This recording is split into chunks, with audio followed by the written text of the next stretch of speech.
I love it when Ninjago gets weird. And I think one of the weirdest Ninjago episodes ever released is episode 17 of Dragons Rising, The Administration. This is a completely bonkers, wild episode of Ninjago that also just happens to have a really good storyline, and for that I love it. But first, some context.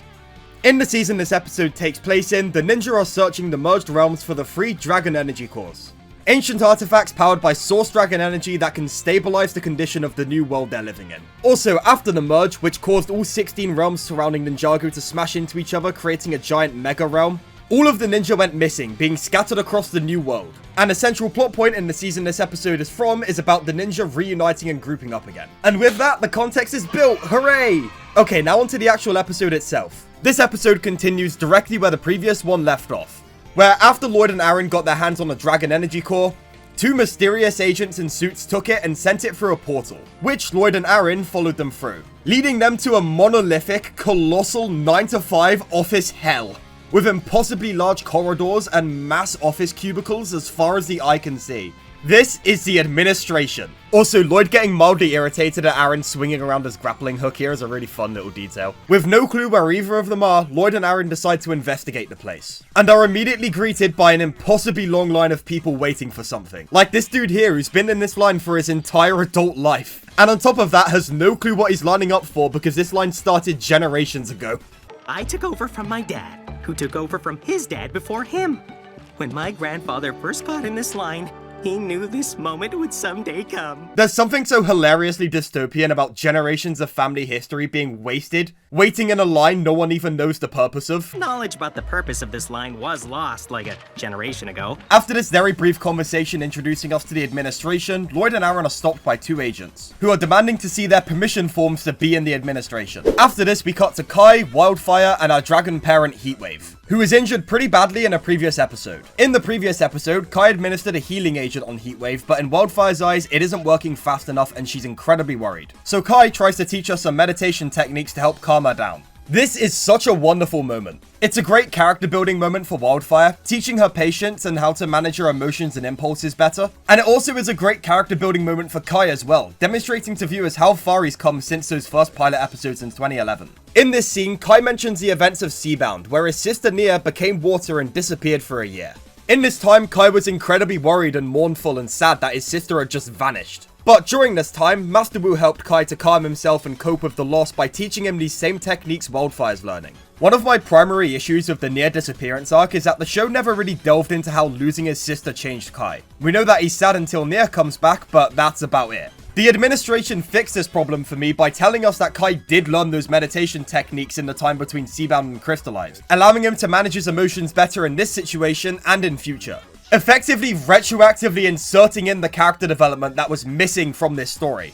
And on top of that, tying it into the current plot in an emotionally satisfying way by having Kai link his struggles to what Wildfire is now going through. It's a great little scene that deepens both of the characters a lot and shows how much Kai's developed over the course of the original show. After this, we cut back to Lloyd and Arin, who are still being badgered about the permission slips, before receiving some forged permission forms via a mysterious tube, which buys them a short bit of time to investigate this place. However, the agents quickly realize that the permission slips were forged. The male agent has a headache because now he has to fill in some tricked by fake forms, only to be reminded that he can just fill out some defaulting of paperwork to a later date forms. Because, you know, the Administration is a bureaucratic hellhole. We cut to Lloyd and Arin asking around about the Dragon Core and its location, but none of the people working at the Administration can answer because they don't have permission forms to talk about it. One of the employees asks what the ninja are even doing at the Administration, so Arin makes up a lie about collecting pencils to sharpen. A great example of why I like Arin's character so much is that after making up this lie about the pencils, he does actually try to make good on it. Got that? Sorry, didn't hear you. Trying to find a pencil sharpener. Let me know if you see one. Throughout this part of the episode, Lloyd and Arin encounter more mysterious tubes giving them directions to go to a certain point in the Administration. And after following the directions, they find a mailroom where Zane is being held prisoner.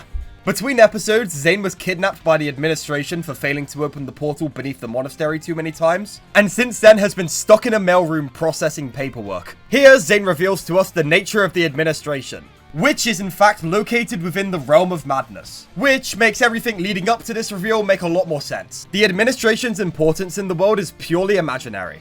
It's a place comprised of just endless, meaningless bureaucracy. Or a more appropriate word for it, madness. Zane also informs Lloyd and Arin that the Dragon Core has been classified as a dangerous Class B artifact and is slated to be destroyed. Which obviously is really bad. After this exposition dump and this great Arin moment, Sorry, I couldn't find a sharpener.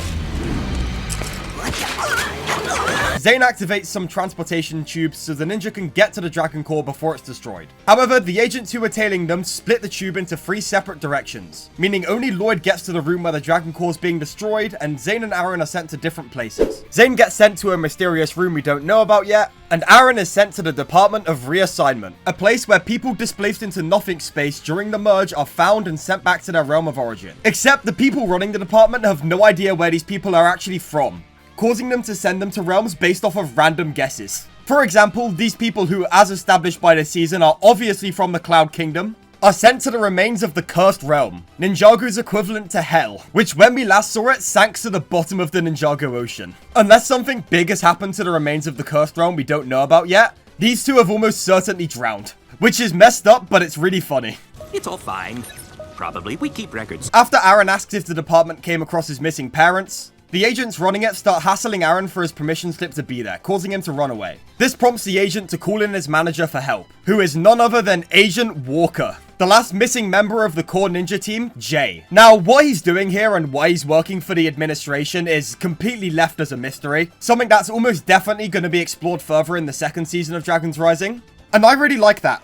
Jay did not have a place in this season's story, like, at all. There was so much going on and so much new stuff being introduced that adding Jay to the mix would have just overcrowded everything. So just throwing him in there as a little teaser for a future story and then moving on, I think was a great move on this episode's part. Anyways, Jay's response to his agent's concerns is basically just saying that it's not his problem, and getting back to playing his doing his paperwork. This Department of Realm reassignment scene is absolutely great.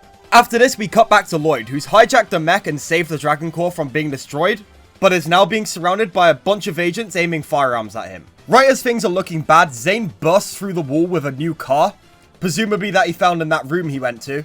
And in a scene that is absolutely product placement for the Lego toys, but still really cool nonetheless, Lloyd and Zane drive around in giant mech suits and race cars, causing havoc in 9 to 5 office hell. It is absolutely awesome. I don't like many of the jokes in modern Ninjago that take advantage of the fact that Zane's a robot, but this line is really good. After Arin catches up with the group and co-pilots Lloyd's mech with him, Zane mentions they need a punch card to create a portal to escape the administration. So whilst Lloyd and Arin play defense, Zane has this Death Note homage sequence where he signs a bunch of forms to get the punch card. After that, the ninja portal out of the administration with the Dragon Core, ending the administration plotline for this episode. After that, Lloyd, Arin, and Zane reunite with Kai and Wildfire, and make plans to infiltrate Imperium and steal their Dragon Core, ending the episode. In my opinion, this is an absolutely all-timer Ninjago episode, up there with the likes of Can of Worms and The Gilded Path. It balances being completely off the wall insane with an actually really well-written storyline so well, giving us some nice little teases into Arin's story of finding his parents, or Jay returning to the ninja team eventually, deepening the bond between Kai and Wildfire a bunch, and giving us some quality Ninjago world building, all wrapped up in this really weird plot about the ninja escaping the backrooms.